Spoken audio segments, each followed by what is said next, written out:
தீபம் தொலைக்காட்சி நேயர்கள் அனைவருக்கும் வணக்கம். இணைந்திருக்கின்றீர்கள் தீபம் தொலைக்காட்சியின் செய்திகளின் தொகுப்போடு. இன்றைய தினம் இலங்கையில் இடம்பெற்ற முக்கியமான செய்திகளின் தொகுப்போடு இணைந்திருக்கின்றோம். அந்த வகையில் முதலாவது செய்தியாக ஈஸ்டர் ஞாயிறு குண்டு தாக்குதல் குறித்த உண்மைகளை வெளிப்படுத்த கோரியும் இதில் பாதிக்கப்பட்டவர்களுக்கு நீதி தாமதிக்கப்படுவதை கண்டித்தும் இன்று கருப்பு ஞாயிறு போராட்டம் முன்னெடுக்கப்படுகின்றது. கத்தோலிக்க திருச்சபையின் பேராயர் கர்தினல் பல்கம் ரஞ்சித் இந்த போராட்டத்திற்கு அழைப்பு விடுத்துள்ளார். இன்று காலை தேவாலயங்களில் நடைபெறும் திருப்பலியில் பங்கு கொள்ள வருவோரை கருப்பு ஆடை அணிந்து வருமாறும் அவர் கோரிக்கை விடுத்துள்ளார். கருப்பு ஞாயிறு கடைபிடிப்பது தொடர்பாக கத்தோலிக்க திருச்சபையின் தலைமை பீடமான வத்திக்கானுக்கும் அறிவிக்கப்பட்டுள்ளது. அதேவேளை கருப்பு ஞாயிறை முன்னிட்டு இன்று கொழும்பில் போராட்டங்களை நடத்துவதற்கு எதிர்க்கட்சிகள் திட்டமிட்டுள்ளன. இதற்கு பல கட்சிகள் ஆதரவு தெரிவித்துள்ளன. ஐநா மனித உரிமைகள் பேரவையில் இலங்கைக்கு எதிராக கொண்டுவரப்படவுள்ள தீர்மானம் மீதான வாக்கெடுப்பில் இந்தியா பங்கேற்காது என்று ராஜதந்திர வட்டாரங்கள் தகவல் வெளியிட்டுள்ளன. ஐநா மனித உரிமைகள் பேரவை கூட்டத்தொடரில் இலங்கைக்கு எதிராக பிரித்தானியா, கனடா, ஜெர்மனி, மசிடோனியா, மொன்டெனிக்ரோ, மலாவி ஆகிய அனுசரணை நாடுகளால் முன்வைக்கப்பட்டுள்ள தீர்மான வரைவு மீது கூட்டத்தொடரின் இறுதி வாரத்தில் வாக்கெடுப்பு நடத்தப்படவுள்ளது. இந்த தீர்மானத்தை தோற்கடிக்க உதவுமாறு ஜனாதிபதி கோட்டாபாய ராஜபக்ச இந்தியா உள்ளிட்ட நாடுகளுக்கு கடிதங்களை அனுப்பியுள்ளார். அத்துடன் இந்த தீர்மானத்திற்கு இந்தியா ஆதரவு அளிக்காது என்றும் எதிர்த்து வாக்களிக்கும் என்றும் அமைச்சர்கள் தினேஷ் குணவர்தன, சரத் வீரசேகர போன்றோர் நம்பிக்கை வெளியிட்டுள்ளனர். இந்த நிலையிலேயே இலங்கைக்கு எதிரான தீர்மான வாக்கெடுப்புக்கு விடப்படும் போது இந்தியா வாக்கெடுப்பில் பங்கேற்காமல் ஒதுங்கியிருக்க கூடும் என்று ராஜதந்திர வட்டாரங்கள் தெரிவித்துள்ளன. அன்றைய அமர்வில் இந்தியா பெரும்பாலும் பங்கேற்காது என்று அந்த வட்டாரங்கள் மேற்கோள் காட்டி கொழும்பு ஊடகம் ஒன்று செய்தி வெளியிட்டுள்ளது. இலங்கை இராணுவத்தினரை ஐநா அமைதி பாதுகாப்பு படை நடவடிக்கைகளில் இருந்து உடனடியாக இடைநிறுத்த வேண்டும் என்று ஐநாவின் முன்னாள் நிபுணரான ஜஸ்மின் சூகா வலியுறுத்தி கேட்டுக்கொண்டுள்ளார். தென்னாப்பிரிக்காவை தளமாக கொண்ட இலங்கையில் உண்மை மற்றும் நீதிக்கான திட்டத்தின் நிறைவேற்று பணிப்பாளரான ஜஸ்மின் சூகா சர்வதேச ஊடகம் ஒன்றில் எழுதியுள்ள பந்தியிலேயே இவ்வாறு வலியுறுத்தியிருக்கிறார். சர்வதேச குற்றங்கள் தொடர்பாக விசாரணை செய்து நீதியின் முன் நிறுத்தும் சர்வதேச கடப்பாட்டை இலங்கை அரசாங்கம் நிறைவேற்ற தவறியுள்ளதாகவும் அவர் குற்றம் சாட்டியுள்ளார். அத்துடன் அரசாங்கத்தின் உயர் பதவிகளுக்கு போர்க்குற்றவாளிகளை நியமித்து இலங்கை அரசாங்கம் ஊக்குவித்துள்ளதாகவும் ஜஸ்மின் சூகா கடுமையாக சாடியுள்ளார். பாதுகாப்பு துறையில் விரிவான மறுசீரமைப்போ வழிகாட்டல் நடைமுறைகளோ பின்பற்றப்படவில்லை என்று ஐநா மனித உரிமை ஆணையாளரின் அறிக்கையில் கூறப்பட்டுள்ளது என்பதையும் அவர் தனது பந்தியில் சுட்டிக்காட்டியுள்ளார். இலங்கை படையினரை தொடர்ந்தும் செயற்பட அனுமதித்தால் ஐநா அமைதி படையின் நம்பகத்தன்மைக்கு சவால்களை ஏற்படுத்தும் என்றும் ஜஸ்மின் சூகா எச்சரிக்கை விடுத்துள்ளார். ஐநா மனித உரிமைகள் பேரவையில் இலங்கைக்கு எதிரான தீர்மானத்தை முன்வைக்கும் அனுசரணை நாடுகளான கனடா மற்றும் பிரித்தானியாவின் தூதுவர்கள் பேரவையின் உறுப்பு நாடுகள் மத்தியில் ஆதரவு பிரச்சாரங்களை முன்னெடுத்து வருவதாக கூறப்படுகின்றது. ஐநா மனித உரிமைகள் பேரவையின் 46வது கூட்டத்தொடரில் இலங்கை தொடர்பான தீர்மான வரைவு ஒன்றை பிரித்தானியா, கனடா உள்ளிட்ட 6 அனுசரணை நாடுகள் முன்வைத்துள்ளன. இந்த தீர்மானத்தை நிறைவேற்றுவதற்கு அனுசரணை நாடுகளும் அமெரிக்காவும் ஏனைய உறுப்பு நாடுகளின் ஆதரவை கோரி பிரச்சாரங்களை முன்னெடுத்துள்ளன. இந்த நிலையில் கொழும்பிலும் இந்த ஆதரவு பிரச்சாரம் முன்னெடுக்கப்படுவதாக கூறப்படுகிறது. அண்மையில் இலங்கைக்கான கனடிய தூதுவர் டேவிட் மக்கினன் கொழும்புக்கான பங்களாதேஷ் தூதுவர் தாரிக் அரிபுல் இஸ்லாமை சந்தித்து பேச்சு நடத்தியுள்ளார். இந்த 2 நாடுகளின் ராஜதந்திரிகளுக்கும் இடையிலான சந்திப்புகள் நடப்பது அரிதானது என்று ராஜதந்திர வட்டாரங்கள் தெரிவித்துள்ளன. அதேவேளை மற்றொரு அனுசரணை நாடான பிரித்தானியாவின் இலங்கைக்கான தூதுவர் சாரா ஹெல்டன் கொழும்பில் உள்ள தென்கொரியா தூதுவர் வூன்ஜின் ஜியோங்கை சந்தித்து பேசியுள்ளார். தென்கொரியாவும் பங்களாதேசும் ஐநா மனித உரிமைகள் பேரவையின் உறுப்பு நாடுகளாக இருக்கும் நிலையில் இந்த சந்திப்புகள் முக்கிய கவனத்தை பெற்றுள்ளன.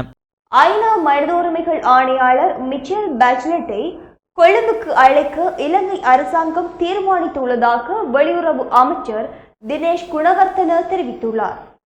இலங்கை படையினருக்கு எதிரான மனித உரிமை மீறல் குற்றச்சாட்டுகளின் உண்மை நிலையை அறிந்து கொள்வதற்காகவே மிச்சல் பச்சலட்டை கொழும்புக்கு அழைப்பது குறித்து அரசாங்கம் ஆலோசித்து வருவதாகவும் கூறியுள்ளார்.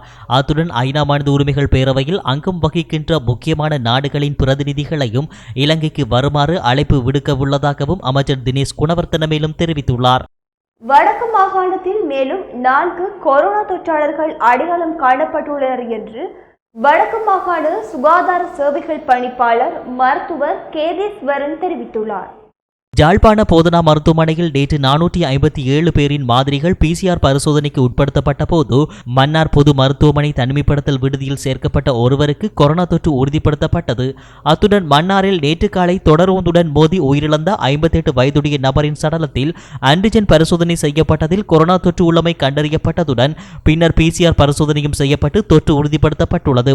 கிளிநொச்சி அக்கராயன் குளத்தில் 2 பேருக்கு கொரோனா தொற்று இருப்பது கண்டறியப்பட்டுள்ளது. இவர்கள் இருவரும் மல்லாவியில் இடம்பெற்ற இறுதிச் சடங்கோட்டுக்கு சென்று திரும்பிய நிலையில் தனிமைப்படுத்தலுக்கு உட்படுத்தப்பட்டிருந்தனர் என்றும் மருத்துவர் கேதீஸ்வரன் தெரிவித்துள்ளார். நீதிமன்றத்தை தவறாக வழிநடத்தி ஜனநாயக ரீதியாக முன்னெடுக்கப்படும் போராட்டத்தை தடுக்க போலீசார் முற்படுகின்றனர் என்று பொத்துவில் தொடக்கம் பொலிகண்டி வரை மக்கள் பேரெழுச்சி இயக்கத்தின் கிழக்கு மாகாண இணைப்பாளர் சிவயோகநாதன் குற்றம் சாட்டியுள்ளார். இலங்கையை சர்வதேச நீதிமன்றில் பாரப்படுத்த கோரி மட்டக்களப்பு பாமங்கேஸ்வரர் ஆலயம் ஒன்றில் முன்னெடுக்கப்படும் சுழற்சி முறையிலான உணவு தவிர்ப்பு போராட்டத்தில் கலந்து கொண்டுள்ளவர்களுக்கு போலீசார் நேற்று தடை உத்தரவுகளை வழங்கும் நடவடிக்கையில் ஈடுபட்டனர். போராட்டம் நடைபெறும் இடத்திற்கு சென்ற போலீசார் தடை உத்தரவுகளில் உள்ள பெயர்களை குறிப்பிட்ட போது போராட்டத்தில் உள்ளவர்கள் யாரும் அங்கு இல்லாத காரணத்தினால் அங்கிருந்தவர்களின் பெயர்களை பதிவு செய்து கொண்டு அங்கிருந்து சென்றுள்ளனர். மட்டக்களப்பு தலைமையக போலீஸ் நிலையம் ஊடாக இந்த தடை உத்தரவுகளை வழங்கும் நடவடிக்கை முன்னெடுக்கப்பட்டுள்ளதாக பொத்துவில் தொடக்கம் பொலிகண்டி வரை மக்கள் பேரெழுச்சி இயக்கத்தின் கிழக்கு மாகாண இணைப்பாளர் சிவயோகநாதன் தெரிவித்துள்ளார்.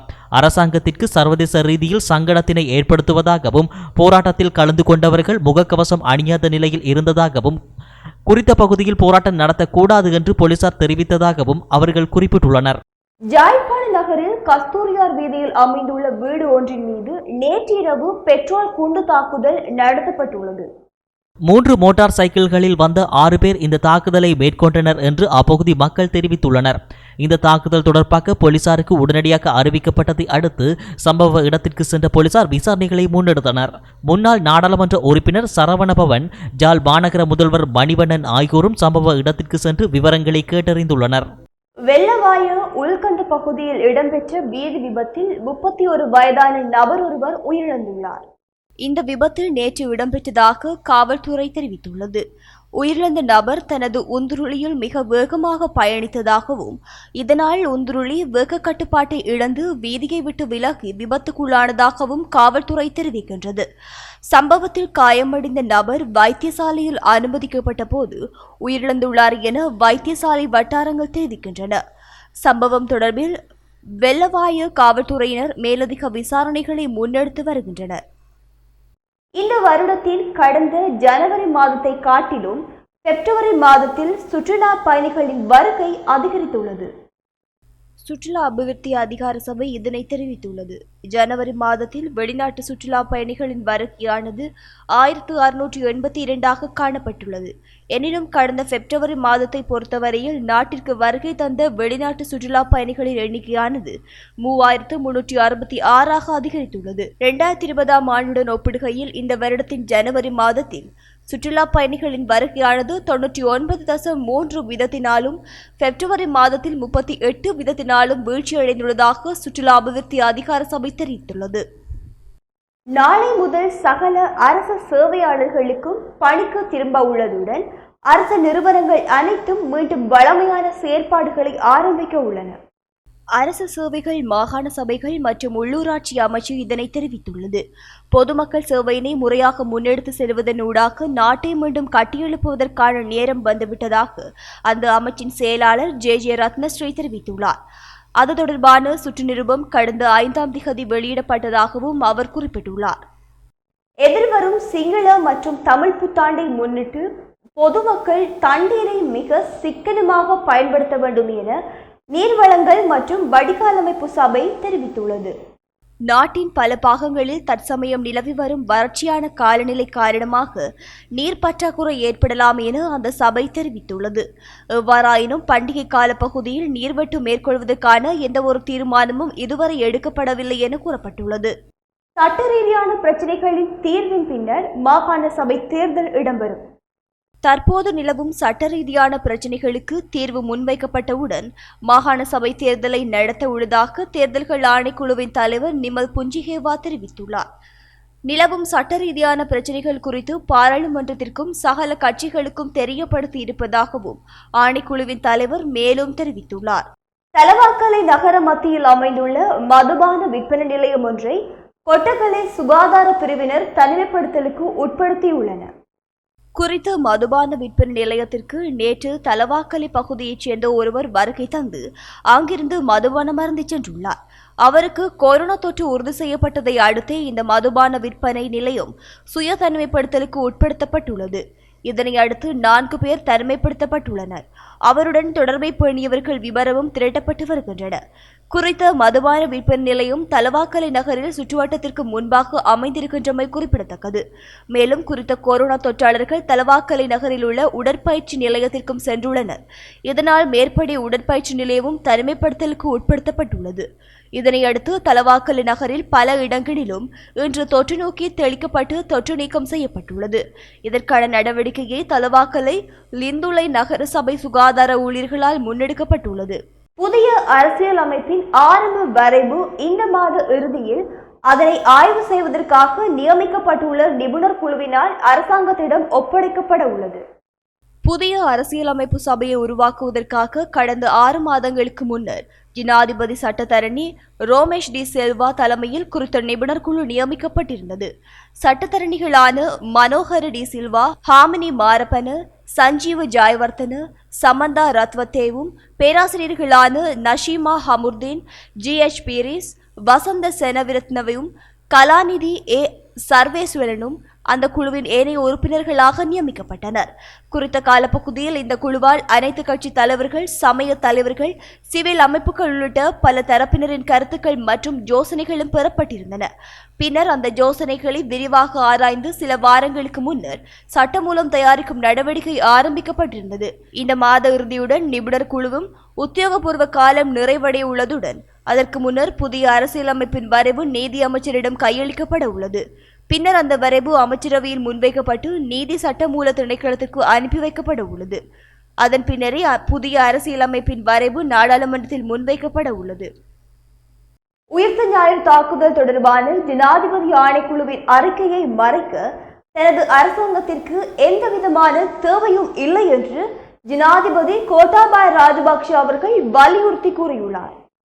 உயிர்த்த ஞாயிறு தாக்குதல் ஒரு தேசிய பிரச்சனையாகும். அதனை ஒரு அரசியல் கருப்பொருளாக எடுத்துக்கொள்ளக்கூடாது. இந்த அனர்த்தம் தொடர்பில் சரியான முறையில் செயல்படுவது தாக்குதலால் பாதிக்கப்பட்ட மக்களுக்காக செய்ய வேண்டிய ஒரு மிகப்பெரிய பொறுப்பாகும். தாக்குதல் குறித்து பேராயருக்கு இருக்கும் வேதனை நியாயமானது. அவர் அதை பற்றி பேசுவது சரியானது. தாக்குதல் நடந்த நேரத்தில் அமைதியாக இருந்த அப்போதைய அரசாங்கத்தின் அரசியல்வாதிகள் இப்போது கருப்பு கொடிகளை ஏற்றுவது கேலிக்குரியதாகும் என்றும் ஜனாதிபதி அவர்கள் சுட்டிக்காட்டியுள்ளார்.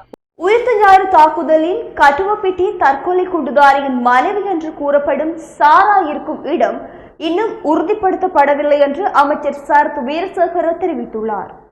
ஈஸ்டர் தாக்குதல்கள் தொடர்பான விசாரணைகளின் தற்போதைய முன்னேற்றம் குறித்து அமைச்சர் ரியல் அட்மிரல் சரத் வீரசேகர நேற்று ஊடகவியலாளர் சந்திப்பில் இவ்வாறு தெரிவித்துள்ளார். சாய்ந்தமருது குண்டுவெடிப்பின் போது இறந்த 11 பேரில் 10 பேர் மட்டுமே இதுவரை அடையாளம் காணப்பட்டுள்ளதால் அவர் இறந்திருக்க வாய்ப்பு உள்ளது என்றும் அவர் தெரிவித்துள்ளார். சாராவின் தாயிடம் இருந்து பெறப்பட்ட DNA மாதிரிகளுடன் இந்த சடலங்களின் DNA பரிசோதனையை நடத்தவும் நாங்கள் திட்டமிட்டுள்ளோம். அவர் இந்தியாவிற்கு தப்பி ஓடிவிட்டார் அல்லது இறந்திருக்கலாம் என்று தவறான தகவலை பரப்பிய பின்னர் அவர் வேறு இடத்தில் ஒளிந்து கொண்டிருக்கலாம். இதை தீர்மானிக்க தற்போது விசாரணைகள் மேற்கொள்ளப்பட்டு வருகின்றன என்றும் தெரிவித்துள்ளதாக செய்திகள் கிடைத்துள்ளன. COVID-19 நோயால் உயிரிழந்தவர்களின் சடலங்களை இரணைத்தீவில் அடக்கம் செய்வதற்கான தீர்மானத்தை அரசு கைவிட வேண்டும் என வலியுறுத்தி யாழ்ப்பாண மறைமாவட்ட கத்தோலிக்க தேவாலயங்களில் இன்று கவனஈர்ப்பு நடவடிக்கை முன்னெடுக்கப்பட்டுள்ளது.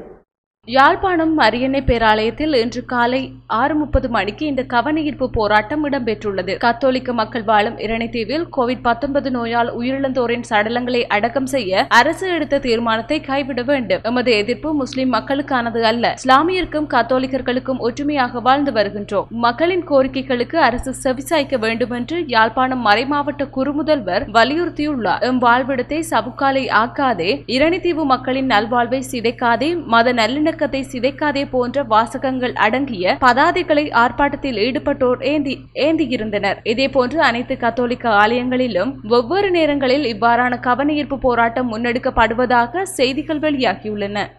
பயிர் நிலங்களுக்கு சென்று நெல் கொள்வனவு செய்யும் தேசிய வேலை திட்டம் நாளை ஆரம்பமாக உள்ளது என விவசாய அமைச்சர் மஹிந்தானந்த அலுத்கமக்கே தெரிவித்துள்ளார்.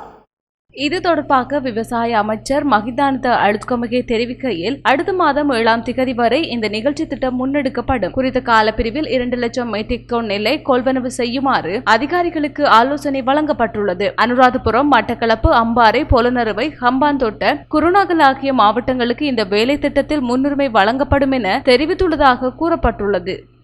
கிழக்கு மாகாணத்தின் செயலாளர் ULA அசீல் அவர்களின் நிர்வாக சேவையின் 30 வருட பூர்த்தியை முன்னிட்டு பாராட்டு விழா கிண்ணியா பொது உலக மண்டபத்தில் இடம்பெற்றுள்ளது. குறித்த பாராட்டு விழாவானது கிண்ணியா மஜ்லிஸ் ஜீரா, கிண்ணியா நகரசபை, கிண்ணியன் டிவி போன்றவற்றின் கூட்டு முயற்சியினாலும் இடம்பெற்றுள்ளது. குறித்த விழாவில் நிர்வாக சபையில் 30 வருடம் பூர்த்தி செய்தமையினை முன்னிட்டு நதி நடந்த பாதை என்ற பெயருடன் நூல் வெளியிடும் இதன்போது இடம்பெற்றுள்ளது. குறித்த நூலானது கிண்ணியன் டிவியின் நிகழ்ச்சி பிரிவு முகாமையாளரும் அரசியல் ஆய்வாளருமான MMM பாசித் அவர்களினால் தொகுக்கப்பட்டிருந்தமையும் குறிப்பிடத்தக்கது. இந்நிகழ்வில் கிழக்கு மாகாணத்தின் முன்னாள் செயலாளர் வே பாலசிங்கம், கிண்ணியா, மூதூர், குச்சவெளி, தம்பலகாம நகர சபை, பிரதேச சபை தவிசாளர்கள், உறுப்பினர்கள், செயலாளர்கள், கிழக்கு மாகாணத்தின் செயலாளர்களும் உத்தியோகத்தர்களும் சமூக நலன் விரும்பிகளும் இந்த பாராட்டு விழாவில் கலந்து கொண்டமை குறிப்பிடத்தக்கது. திருகோணமலை மாவட்டத்தின் கந்தளாய் சீனி தொழிற்சாலை பகுதியில் 30 வருடங்களின் பின்னர் செய்கை பண்ணப்பட்ட பயறு செய்கையின் அறுவடை தற்போது நடைபெற்று வருகிறது. கந்தளாய் சீனி தொழிற்சாலை பகுதியில் காடுகளாக கிடந்த பகுதிகளை துப்புரவு செய்து ஒரு விவசாயிக்கு 5 ஏக்கர் வீதம் மானிய அடிப்படையில் வழங்கி செய்கை பண்ணப்பட்ட பயறு அறுவடை நடவடிக்கைகள் மேற்கொள்ளப்பட்டு வருகின்றன. இத்திட்டத்தில் 35 ஏக்கர் நிலப்பரப்பில் பயறு செய்கை மேற்கொள்ளப்பட்டுள்ளது. இத்திட்டத்தினை நடைமுறைப்படுத்திய ஜனாதிபதிக்கும் மாவட்ட பாராளுமன்ற உறுப்பினருக்கும் விவசாயிகள் தமது நன்றியை தெரிவித்துக் கொண்டுள்ளனர்.